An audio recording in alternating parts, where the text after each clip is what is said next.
আসসালামু আলাইকুম ওরহমতুল্লাহ। প্রিয় ভাই, আল্লাহ তাআলা কারো উপর জুলুম চাপিয়ে দেননি।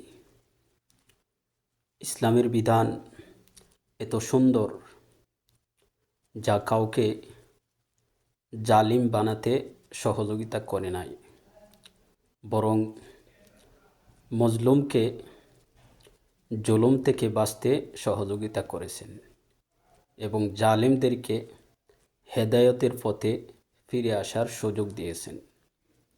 তাই আসুন আমরা সকলেই ইসলামের বিধানকে মেনে নেই। দুঃখ ও ভারাক্রান্ত হৃদয় নিয়ে বলতে হয়, আজকে এক নিউজ দেখলাম, দ্বন্দ্বে জড়িয়ে ৩ জন মানুষকে হত্যা করা হয়েছে। এমনভাবে হত্যা করা হয়েছে মসজিদের ভিতরে ঢুকে। যদি আজকে ইসলামের বিধান পরিপূর্ণরূপে প্রতিষ্ঠিত থাকত এবং প্রতিষ্ঠিত হতো, তাহলে এই কাজ করার সাহস কেউ করত না। কারণ ইসলাম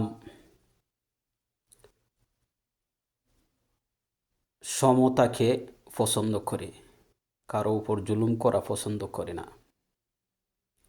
তাই যদি ইসলামের বিধান প্রতিষ্ঠিত থাকত, তাহলে তাদেরকে হত্যা করার আগে ভাবত যে আমরা যে হত্যা করতেছি, পরবর্তী সময়ে তো আমরাও তাদের মতো জীবন দিতে হবে। তাই আমরা কাউকে হত্যা করব না। আমরা যদি এই বিষয়গুলো না বুঝি, তাহলে আমাদের দুর্ভাগ্য।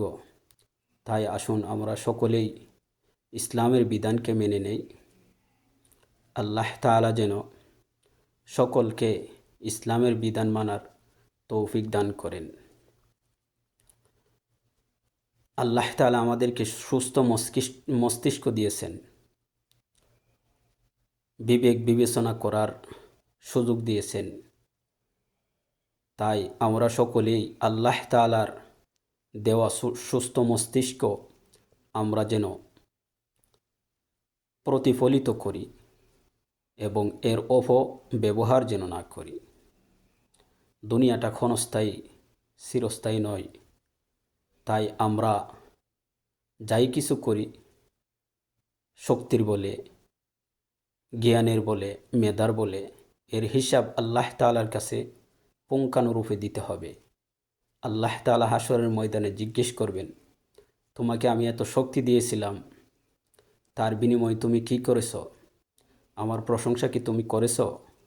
তোমাকে এত জ্ঞান দিয়েছিলাম, তুমি কি সেই জ্ঞান, গান, গরিমা আমার কাজে ব্যয় করেছ? আমার পথে ব্যয় করেছ?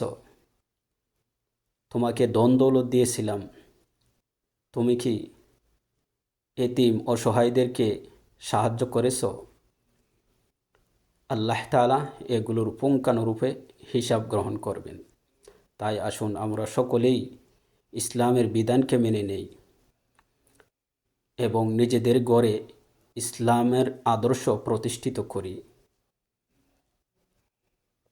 আমরা যদি সবাই সবার জায়গা থেকে ঠিক হয়ে যায়, ইসলামের পথে চলি, তাহলে আমাদের দেশটাই সুন্দর হয়ে যাবে। আল্লাহ তাআলা আমাদের সবাইকে